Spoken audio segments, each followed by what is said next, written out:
Gracias por continuar con nosotros. Los municipios más densos en población se han convertido en el blanco más buscado de los diferentes partidos políticos para captar votantes. Un aproximado de 50 de 334 definieron las elecciones en 2011. Utilizarán los partidos la misma estrategia. Miguel Salay habló con expertos y le explicaron dicho fenómeno.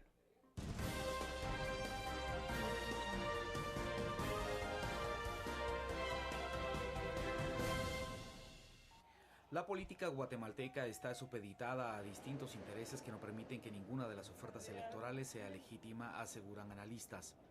El mercado de electores muchas veces se concentra en puntos claves en el mapa de Guatemala y los municipios son determinantes para llevar a la presidencia a un candidato debido a que es más fácil convencer a los electores de la amistad y afinidad desde una perspectiva local. En algunos casos hay partidos políticos que utilizan pues los criterios del padrón electoral, es decir, identifican los municipios donde se encuentran el mayor número de personas empadronadas. Esto pues evidentemente tiene un enfoque electoral.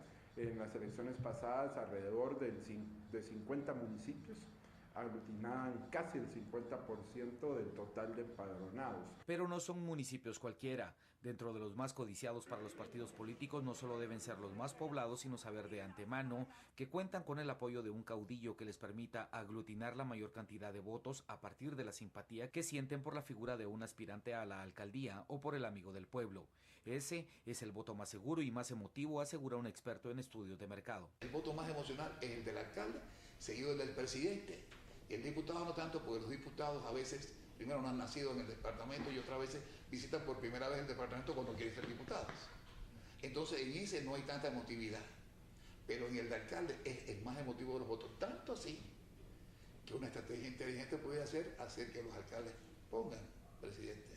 Es mucho más fácil que un grupo de alcaldes ponga presidente que un presidente ponga un grupo de alcaldes.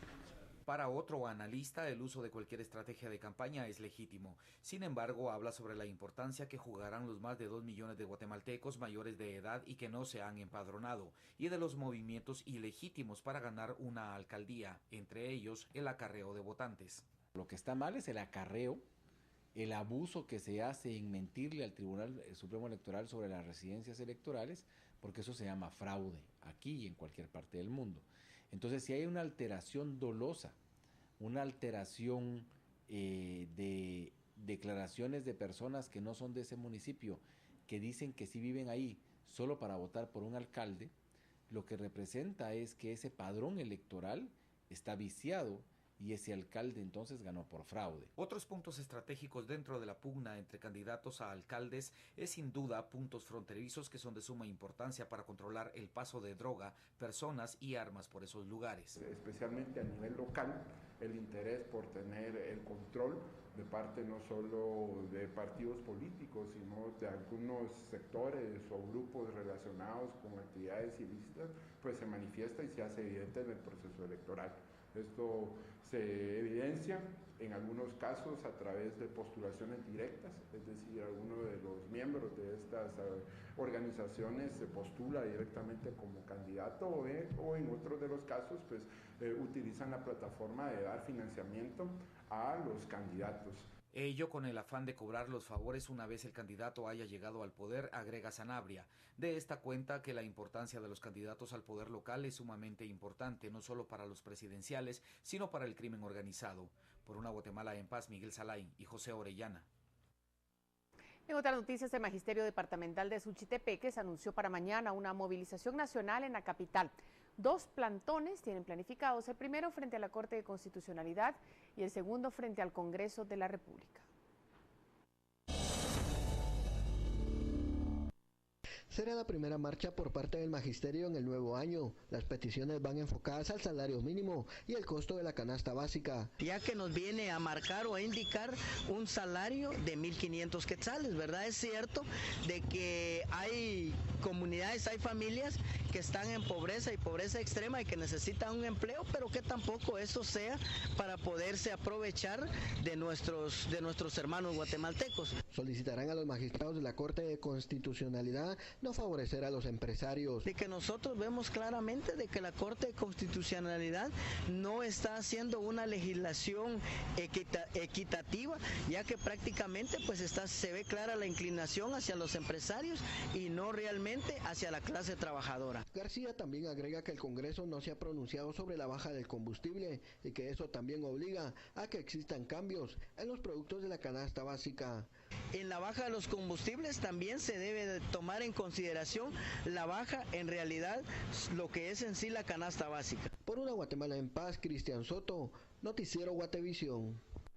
La protesta está prevista que inicie a las 8 de la mañana en el Obelisco para dirigirse al Ministerio de Educación, luego a la Corte de Constitucionalidad y finalizar en Casa Presidencial. Pero parte del Magisterio Nacional no está de acuerdo, ya que es una marcha que, según ellos dicen, tiene tintes políticos, en donde se les está obligando a participar para defender el impuesto a la telefonía que se planteó en el presupuesto aprobado, pese a que aún se discute un amparo en la Corte de Constitucionalidad al respecto.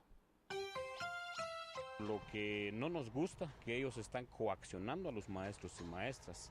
Eso ya no es legal, porque les están diciendo que si no vienen a manifestar mañana a favor de este presupuesto, que o les cobran 200 quetzales de multa o les van a quitar el trabajo. Y están amenazando en todos los municipios que conforman Guatemala. Y otro de los argumentos que ellos están usando es de que si no vienen a manifestar no se les va a dar reajuste salarial. Y el reajuste salarial del 12% que le corresponde al Magisterio Nacional este año 2015 ya fue publicado en el Diario de Centroamérica. Es el Acuerdo Gubernativo 493-2014, donde aquí ya explica que a partir de enero se otorga el reajuste salarial del 12%. Interesante bloque noticioso que hemos visto y vamos a hablar de él con nuestro invitado Manuel Villacorta. En la primera nota hablábamos de la oferta electoral y usted en varias de sus publicaciones, esta tengo a la mano en este momento, habla precisamente de esa clase política o de la inexistencia de la clase política. ¿Cómo lee usted esta información? Bueno, María Luisa, yo creo que Guatemala últimamente ha girado en torno a 3 mentiras extraordinarias y que han sido tan reiteradas que la población en alguna medida las ha creído, ¿no?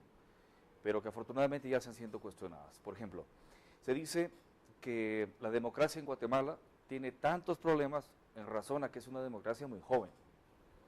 Yo me pregunto, bueno, si esta democracia ya tiene 30 años, de 1986 para acá, de una generación y media, que alguien me diga entonces cuál es el tiempo o el marco temporal para plantear que una democracia es democracia.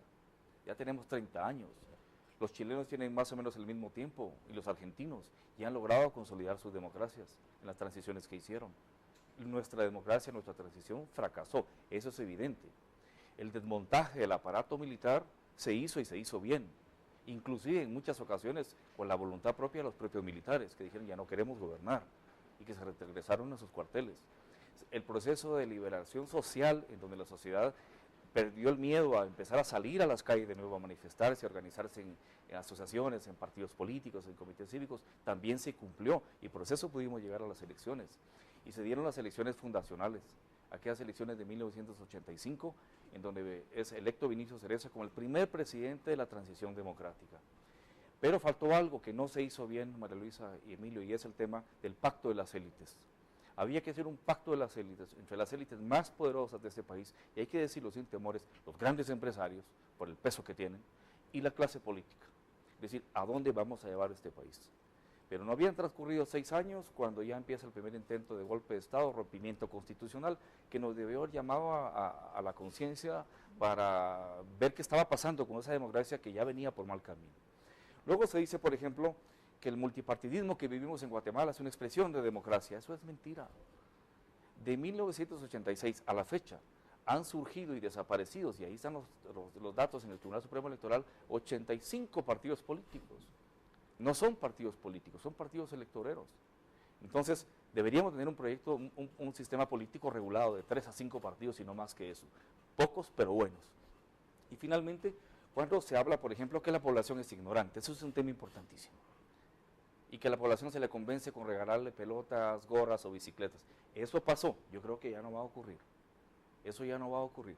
Es una población que ha ido aprendiendo mucho a base del sufrimiento, la traición y la mentira política. Por ejemplo, se habló en la noticia de que los candidatos están tratando de cooptar el mayor voto posible, ¿no? Y obviamente la mayor concentración del voto, independientemente del departamento de Guatemala, está en el occidente del país, San Marcos, Huehuetenango, Quetzaltenango, regiones eminentemente indígenas. Y vinculo aquí también el tema de las protestas, ¿no? Que es muy peculiar que las protestas las estén haciendo sindicatos del sector público, donde sí puede haber manipulación. Maestros. El movimiento campesino no está actuando. Y por donde yo sé, por pláticas, conocimiento propio que tengo del altiplano, hay un proyecto muy grande y muy fuerte para que el campesinado se desmarque de esas demandas y se dirija por su propia ruta. Ya lo vimos en las reuniones que han tenido en Quetzaltenango como la sede operativa del movimiento campesino, que va a dar una lección tremenda a corto plazo en este país. Ese gran sector cuantitativo, y ahí va a estar el voto. Y la primera consigna que tienen Emilio y María Luisa es no votar nunca más por ningún diputado, por ningún político que haya figurado en el proceso electoral. Es decir, las cosas no son como muchos creen que están ocurriendo. Van a haber sorpresas y muy interesantes. Fantástico. Gracias por todo lo que nos ha comentado en esta noche. El tiempo se nos termina para esta invitación, pero por supuesto las puertas están abiertas. Gracias, para que una y otra vez podamos tenerlo acá, dependiendo la temática que vayamos a platicar. Gracias de nuevo. Gracias, nosotros vamos a hacer una pausa porque es necesario hacer un contacto con nuestros patrocinadores.